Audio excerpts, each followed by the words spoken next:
umaga po sa ating lahat. Ako po ay si Brother Kyle Balete, galing po sa Northside Bible Baptist Church. Isa pong pribilehiyo na makapagsalita po sa inyong harapan ngayong umaga nito. Invite ko po kayo na buksan ang ating mga Bible sa Proverbs chapter 10. Proverbs chapter 10. Proverbs chapter 10 verse 22. Proverbs chapter 10 verse 22. Kung nandyan na po kayo ay maaari po ba tayong tumayo bilang paggalang sa pagbasa po ng salita ng Diyos? Proverbs chapter 22 Proverbs chapter 10 verse 22. Sabay-sabay po natin basahin. Ready? Read. The blessing of the Lord, it maketh rich, and He addeth no sorrow with it. Let's go to the Lord in prayer. Panginoon, maraming salamat sa oras po nito. Maraming salamat sa awitan, sa fellowship, Panginoon, at sa spirit na pinagkalob niyo po sa amin. Dalangin po namin, Panginoon, na sa oras po nito, kayo po ang pumilos sa aming kalagitnaan. Empower niyo po ang inyong mensahero. Tago niyo po ako sa inyong likuran na kayo po ang makita at maitaas at magbigay po sa inyo lahat ang kaluwalhatian, Panginoon. Wala po akong magagawa kung hindi niyo po ako tutulungan. Holy Spirit, bigyan niyo po ako ng words, Panginoon, na maibahagi po, Panginoon, ang inyong mensahe na pinagkalob niyo po para po sa araw pong ito. Patawag po sa inyong pagkukulang at pagkasala at panalangin po na, Panginoon, na huwag niyo pong hayaan ang diablo, Panginoon, na manggulo sa oras pong ito. Sa pangalan ng aming Panginoong Jesus, Amen. Sige po, makakapo na po tayong lahat. Proverbs chapter 10, verse 22. The blessing of the Lord it maketh rich, and He addeth no sorrow with it. I would like to title this message, You Are More Blessed If Only You Will Look Close at It. We always ask for blessing from the Lord. We need something, we ask Him for. Pag meron po tayong kailangan, sa Kanya po tayo humihingi. Or, we should have asked Him first. Minsan nakahingi na tayo ng tulong kung kani-kanino, nakalimutan na natin hingan ang Diyos. Lagi pa natin tatandaan na kung meron man po tayong hihingan ng tulong, ay walang iba kundi ang Panginoon muna dapat. Dahil alam naman natin na ang Panginoon ang ultimate source ng blessing. God blesses us and nothing or no one can match His blessings. Wala pong makakapantay na kahit na anong manggaling sa Diyos. Walang yaman sa mundo na makakapagpalit na pwedeng ibigay sa iyo ng Diyos. No one can outgive the Lord. Kahit ano man po ang pwede mong ibigay sa simbahan, hindi mo mapapantayan ang pwedeng ibigay sa iyo ng Diyos. He blesses us with health, strength, safety, and rest. No one can give this but God. Wala pong ibang makakapagbigay niya sa inyo. Hospital, hindi ka mabibigyan ng good health niyan. Ang palengke, hindi ka mabibigyan ng kabusugan. Ang kwarto mo, may malambot kang kama, hindi ka mabibigyan ng good night rest. Walang ibang makakapagbigay po niyan kundi ang Panginoong Jesus lamang. People may give us fruits, vegetable, and vitamins, but not good health. People may give us basketball, weights, and exercising materials, but not strength. People may give us or offer us insurances, but not safety. People may give us the softest bed and pillow, but not rest. Meron po akong kilalang mga tao, nakatanggap sila ng prutas. They receive fruits from their friends. Katulad po ng grapes, mangoes, pero nagagalit sila. And they get mad when see some of them are rotten.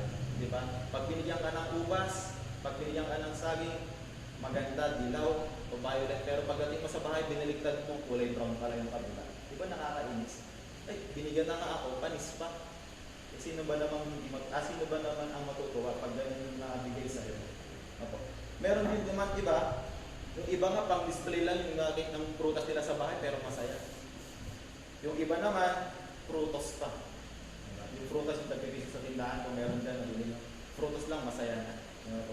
Meron tayong kilala, o meron tayong mga na-meet na mga tao, or we have known people receive vegetable like eggplants and carrots, get mad when sees worm in them.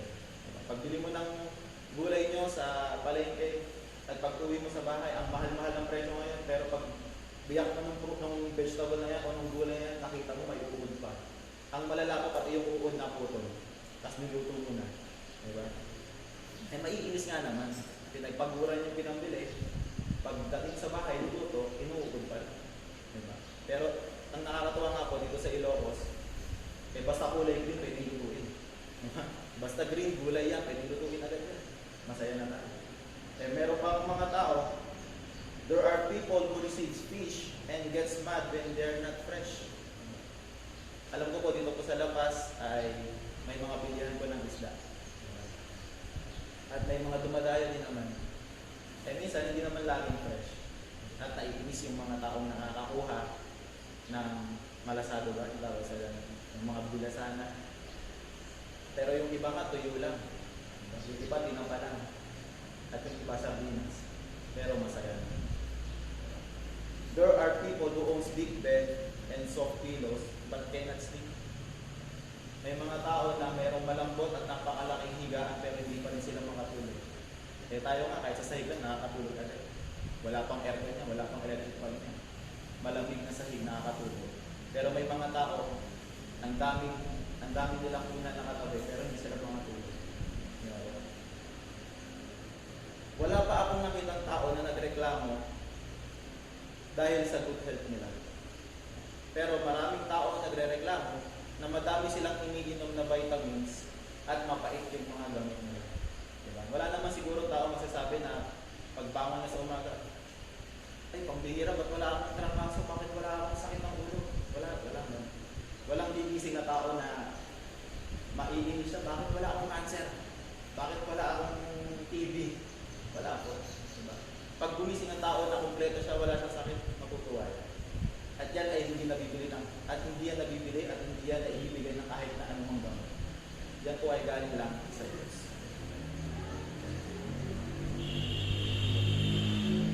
Kaya nga po, may mga bagay na hindi manggagaling dito sa mundo kundi sa Diyos lang. At sa mga bagay na yan, eh dyan tayo dapat lagi nagpapasalamat. Naalala ko po tuloy si Pedro. Si Pedro, binigyan kasi siya ng kape ni Juan eh. Si Juan kasi mayaman yan. Mayaman sila nun. Pero nung binigyan na ni Juan kay Pedro yung kape, nakita naman ni Juan si Pedro na may hinahanap dun sa kape. Sabi ni Juan, "Oy Pedro, ano yung hinahanap mo dyan sa napakayaman na binigay kong kape sa'yo? May kulang ba?" Sabi naman ni Pedro, "Meron eh." Kasi si Juan naman, syempre nagkamot siya. "Ano pang kulang dyan eh? Ang mahal-mahal niyan. Ano pang hahanapin mo?" Sabi naman ni Pedro, "Wala kasing kasamang asukal eh. Sabi dito, sugar free." Nakakalaw ko, nakakatawa kasi yan eh. Pero si Juan naghirap siya. Dumating yung time na si Juan naubos ang kanyang kayamanan. At si Pedro pumunta siya kay Juan. "O Juan, ba't ka malungkot?" Sabi naman ni Juan, "Kasi Pedro, noong mayaman kami, nagkakamay kami kumain. Pero ngayon na mahirap na kami, nagkukutsara na kami." Nagtaka naman si Pedro. Teka, bakit parang baliktad? Diba? Bakit nagkakamay ka, nang mayaman ka, pero ngayon na wala na kayong makain, nagkukutsara ka? Baliktad ata, Juan. Sabi ni Pedro. Sabi naman ni Juan, eh mahirap kasi kamay yung lugaw. Ayun, sige po, tignan na natin yung pagpapatamaan, hindi naman pala effective. Pero kung tatawa pa kayo, okay lang. So simulan naman natin. God's sorrow-free blessings. Sabi po ng verse ulit, "The blessing of the Lord, it maketh rich, and He addeth no sorrow with it." So ang blessing ng Diyos, wala pong kasamang sorrow yan. Pag sinabi pong sorrow, ay magbibigay ng lungkot sa isang tao. Pero pag ikaw binless ng Diyos, hindi ka makakaramdam ng anumang lungkot o pighati. Number 1, God's affection through us. God's sorrow-free blessing shows God's affection through us. People who don't have Jesus in their hearts will see us, real Christians, and wonder how we can be happy without material things. Even if we are not blessed with material things, they will still wonder and envy how we enjoy God's real blessings. Ano po? Ang mga tao na hindi ba nakakakilala sa Panginoong Jesus, magtataka yan at magtatanong, bakit ang mga Kristiyano na ito ay nagagawa pa rin maging masaya sa kabila ng mga pinagdadaanan nila sa buhay? Siguro mayroong magugulat sa kanila. Pagka may tao na nagsimba dito, papunta dito na lalaki, at mayroong nakakita sa kanila na kapitbahay, magtataka. Magugulat, teka, yung lalaking yun, pagod yan maghapon kahapon sa pangingisda, pero bakit masaya siyang pupunta ng simbahan? Diba? Yung isa naman, makikita ka ng ikaw ay isang babae, pupunta ka sa simbahan ng masaya at nakita ka ng kapitbahay, sasabihin nila, uy, yung kamarites ko, kanina lang, dinadagdalan ko pa yan ah. Naging malungkot pa nga sa balita ko, pero bakit niya nakuhang maging masaya at pupunta ng simbahan? Yung isa naman, nakita ka ng kapwa mo estudyante, nakita ka ng kaibigan mo o kaklase mo. Teka, di ba bumagsak ka sa exam? Bakit ka pupunta ng simbahan? Ba't hindi ka na lang mag-review para bumawi ka sa next exam? Bakit nakuha mo pa magsimba? Diba? Yan po yung mga tanong ng mga taong hindi ba nakakilala sa ating Panginoon. Bakit sila nagtatanong ng ganyan? Dahil meron tayong bagay na hindi nagbibigay ng kalungkutan o katakutan sa atin. Ito po ay ang Panginoong Jesus. Meron tayong wala sila. Yun po ay ang Panginoong Jesus. God even uses the blessings He gives us so that people around us will see His love toward everyone. Ano po? Yung mga blessing na binibigay sa atin ng Diyos, gagamitin yan ng Diyos para ang ibang tao ay makita nila yung pag-ibig ng Diyos na dapat ay meron din sila. Ito po yung actions natin. Naririnig natin sa pulpito, nababasa natin sa Word of God kung paano mamuhay ng tama ang anak mo. At sa pamamaraan na ito, makikita tayo ng kapitbahay natin o ng mga tao nakakakita sa atin sa paligid na ang Panginoon ay namumuhay sa tao nito. At gagayahin ko siya at balang araw pupunta rin ako sa simbahan na kinabibilangan. Number 2, God's adherence to us. Okay? God's adherence to us. So God's blessing, God's sorrow-free blessing shows God's adherence to us. Number 1, ano po yung number 1? Ano po yung number 1 natin?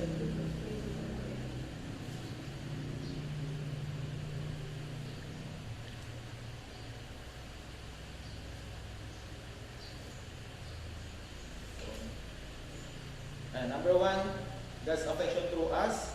And then yung number 2 po ay God's adherence to us. Adherence means the act or action to give support or maintain loyalty. Okay? Steady or faithful attachment. Ang Diyos meron siyang adherence sa atin. Ano po ito? Ito po yung pangako niya sa mga anak. Ano yung pangako na yon? Hindi kita iiwan, hindi kita pababayaan. I will never leave you nor forsake you. Yan po yung adherence ng Diyos sa atin. Sometimes we receive things we don't ask. Diba po? Minsan meron tayong hindi hiningi ng Diyos pero binigay niya. Anong halimbawa? Oxygen. Araw-araw kailangan natin ng hangin. Pero hinihingi mo ba sa Diyos yan? Hindi. Pero mayroon bang ibang makakapagbigay ng hangin maliban sa Diyos? Wala. Pero hindi natin hiningi yung hangin, binigay ng Diyos. Kahit hindi mo pinalangin, binigay ng Diyos. Yung araw, source ng energy. Hiningi ba natin yung araw sa Diyos? Pwede niyang patayin yan sa isang araw eh. Pwede niyang pahintuin. Pero hiningi ba natin sa Diyos na, Lord, bigyan mo ako ng araw, kailangan ko ng energy.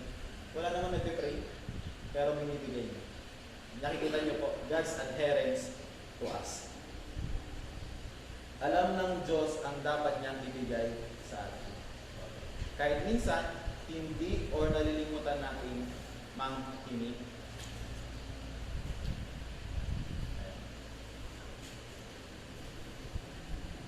I remember the prayer of one man. He said, Lord, give me strength, sabi niya. And God gave him difficulties to make him strong. Sabi niya, Lord, gawin mo naman ako malakas.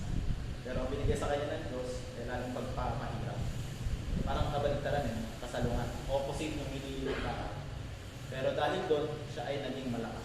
binigyan siya ng pagsubok, at napagtagumpayan ito ng Kristiyano na ito, at siya ay lalong lumakas. Lumakas siya sa kanyang pananampalataya. Pangalawa, hiningi niya, Lord, give me wisdom. And God gave him problems to learn and solve. Lord, bigyan mo ko talino, bigyan mo ko na pangunawa sa mga bagay-bagay. At ang binigay sa kanya ng Diyos, problema. Diba? Parang, kung ikaw kaya, humingi ka sa Panginoon, Lord, bigyan mo na ako ng ito eh. Kabalimtaran pa yung binigay sa'yo. Anong matipil mo? Di ba, may inis ka? Parang, Lord, biro mo naman yata ako eh. O baka di mo naiintindihan yung Tagalog. Inglesin ko, Lord give me wisdom. Pero binigay pa rin niya ang problema. Basta magtataka ka, pero hindi mo alam para sa ikabubuti. God gave him problems to learn and solve. Pangalawa, Lord, give me prosperity. Lord, pagyamanin mo naman ako, bigyan mo ako ng wealth. God gave him brain and brawn to work. Sa araw-araw, hindi mo hinihingi na magkaroon ka ng lakas para makapagtrabaho ka. Pero binigay yan ng Diyos. Sabi niya pa, Lord, give me courage. Bigyan mo ko ng tapang. Bigyan mo ko ng boldness. And God gave him dangers to overcome. Sa araw-araw, ay hindi natin masasabi kung kailan darating na pwede tayong mapahamak dyan sa kalsada. Pwede tayong ma-aksidente. Maraming tao, pag nakabasa sa horoscope, diba? Babasahin nila, huwag kang magsusuot ng kulay pula na may stripe. Malas. Diba? Matatakot ka eh. Pero tayo na Kristiyano, binigyan tayo ng Diyos ng courage para mamuhay sa araw-araw. And then, Lord, sabi niya, give me love. Lord, bigyan mo ko ng pagmamahal. Bigyan mo ko ng pag-ibig. Pero ang binigay sa kanya ng Diyos ay mga tao na tutulungan niya. God gave him people to help. At doon natuto siyang magbigay. Natuto siyang magbigay at kakabigay niya sa mga taong ito, natutunan niyang magmahal. You cannot love without giving. But you can give without loving. Pwede kang magbigay eh. Pwede kang mamigay ng kahit na na tulong, kahit hindi mo mahal yung tao. Pero pag mahal mo yung tao, hindi ka pwedeng hindi magbigay. Uso po ngayon mamigay eh. Diba? Yung mga may trompa, yung mga botante, hindi botante. Yung mga binoboto, uso mamigay ngayon. Diba? Do you think mahal ka nila? Hindi. Diba? Namimigay lang sila eh, pero hindi ka nila mahal. Tama po. Diba? Wala po. Tanungin mo nga. Pag tinigyan ka nila, ito ayuda. Tapos tanungin mo, mahal mo ba ako? Ang sasabihin ka nila, hindi ka pa nga nila kilala. Diba? Ang Diyos, mahal niya tayo, kaya nagbigay siya. Kasi nang binigay niya, ang bugtong niya.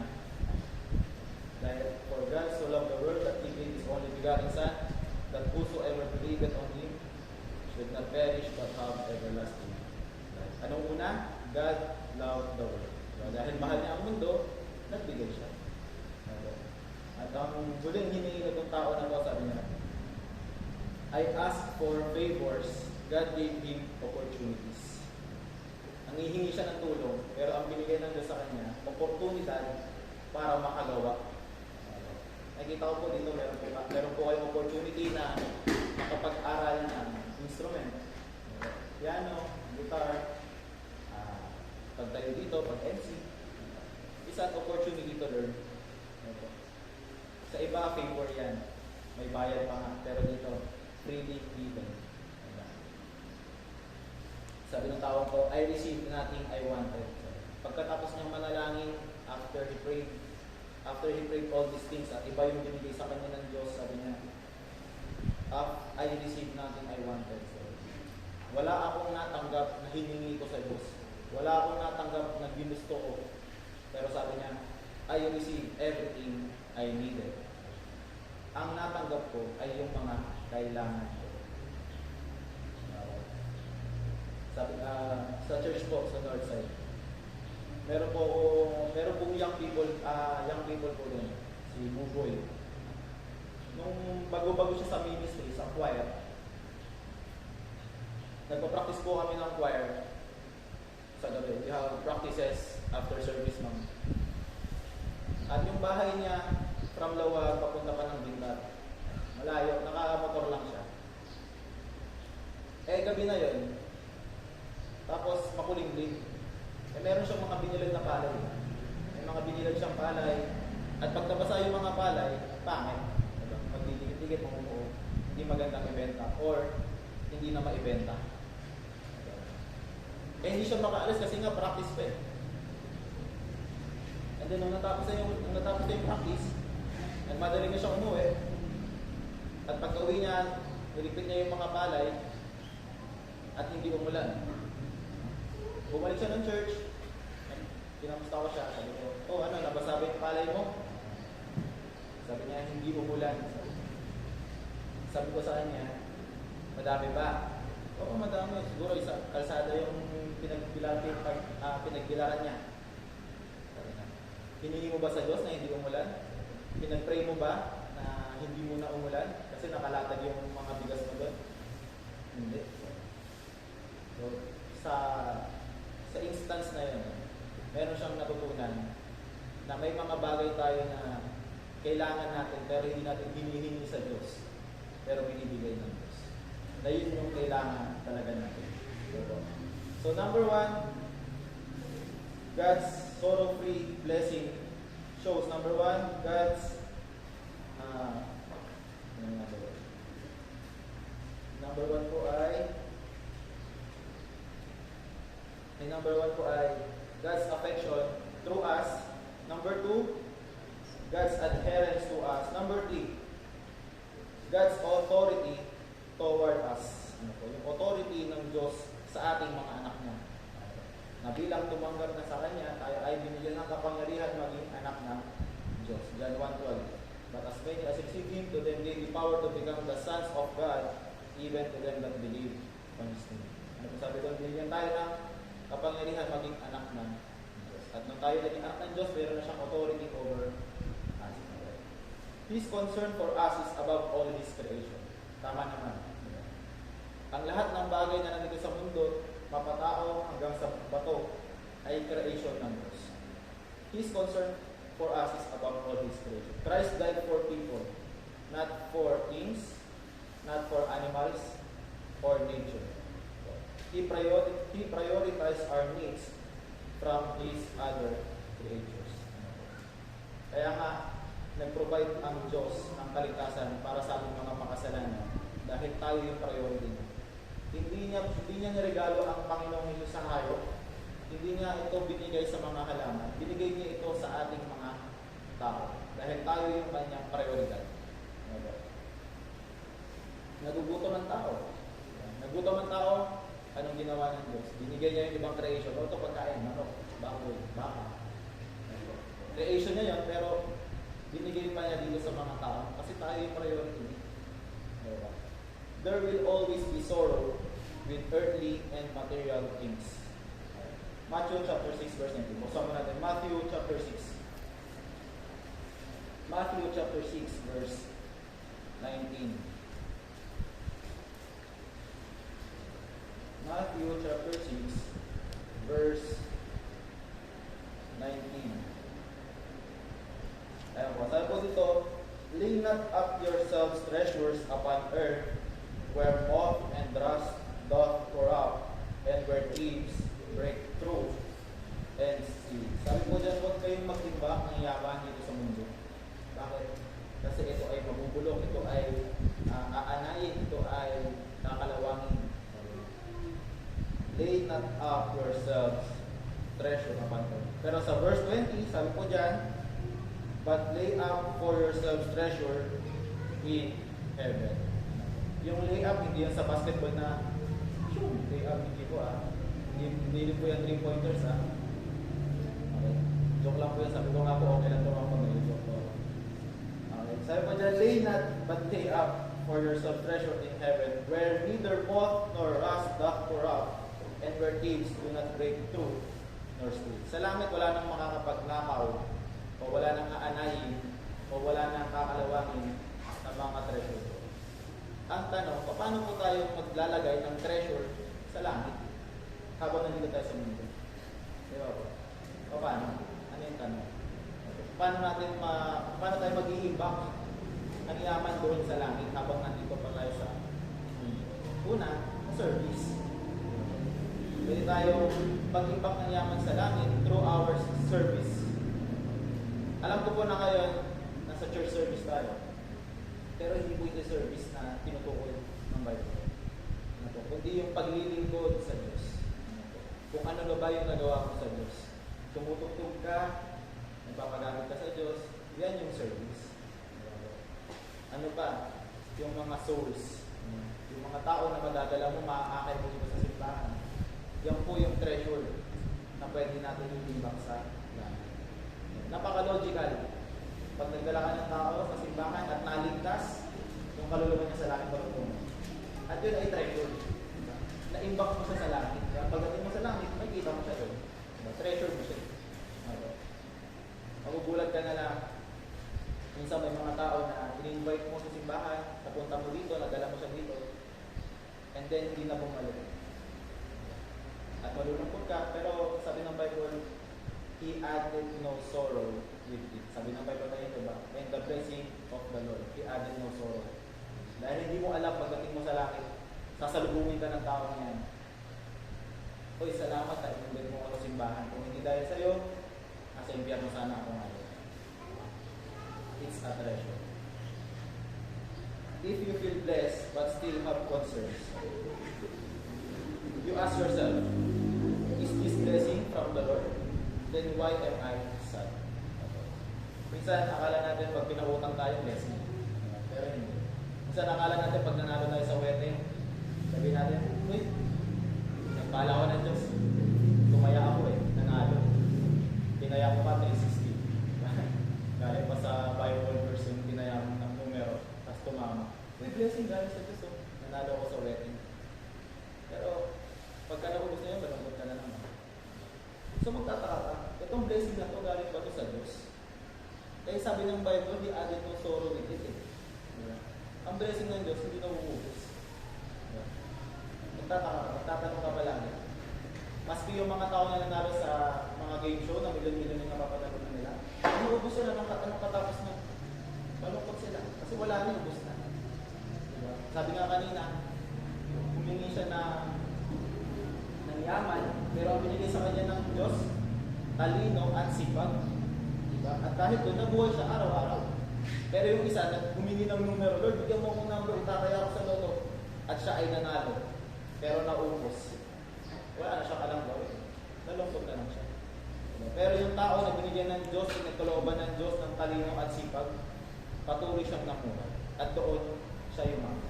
Doon siya pinagpala lalo na Diyos. So, dyan po ang ating mensahe ngayon. Kung ang Diyos po ay nangusap sa simpleng mensahe na yan, ay pwede po tayong lumuhod dito sa harapan at manalangin. Why don't you pray? Tayo po, bakit hindi po ninyo iluhod sa harapan dito sa altar na humingi ng blessing sa Panginoon na ipapaunawa niya na yung blessing na ito ay walang katumbas at walang kapalit. So, sige po, tayo po ay pwedeng manalangin. In-invite ko po kayo, lalo po sa young people, pwede po kayo lumuhod. Sige po, tayo po ay manalangin. Pagkatapos po ng aking simple, ng aking panalangin, pwede po tayo lumapit sa altar at ilapit po yung mga hiling natin sa Panginoon. Sige po. Panginoon, maraming salamat sa oras ito. Maraming po salamat sa simpleng mensahe na pinagkalog niyo po sa amin. Tayo po, Panginoon, ng kumilos at magbago po ng buhay, gamitin po ang aming narinig para sa ikalalago po ng aming buhay Kristyanismo. Salamat po, Panginoon, sa ating wisdom. Binabalik ko po sa inyong papuri at pasalamat sa pangalan ng Panginoon Jesus. Amen. Sige po, manalangin po tayo dito. Pwede niyo pong ilapit sa Kanya yung mga pinagdadaanan mo.